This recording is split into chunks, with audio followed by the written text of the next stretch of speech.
I think just because, for me at least, I'm used to not really seeing that many people, and it's very overstimulating and overwhelming to be there all the time for very, very long hours and constantly in like happy work mode, professional mode, engaging mode, and that's knackering to do multiple days in a row with that number of people. But it was super fun and I really loved it.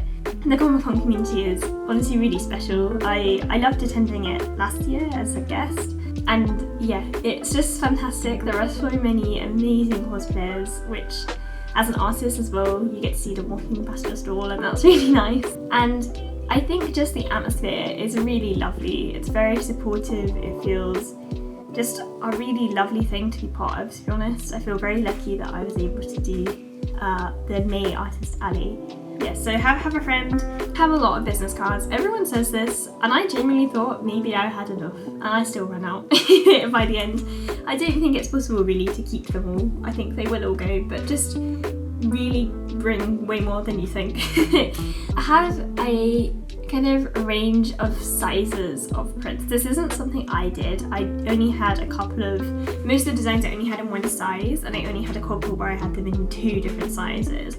And actually there was a lot of demand for, so for the Burp Tinders, lots of people wanted them to be like A6. And obviously that's quite specific to me, but I imagine that might be the case for maybe other people, just as something that I noticed. People definitely liked variety.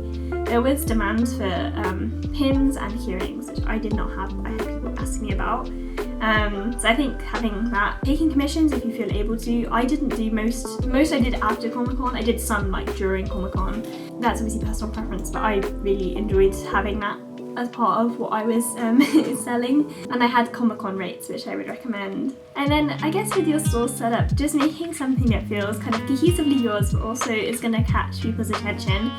So I put quite a bit around my store. I had my like whale, and I had like a table runner with a massive snail on it. So there were kind of things that I think stood out hopefully and attracted people to come and talk to me and talk to Fred about my work. Personally, I would recommend cosplaying yourself if you're there as an artist.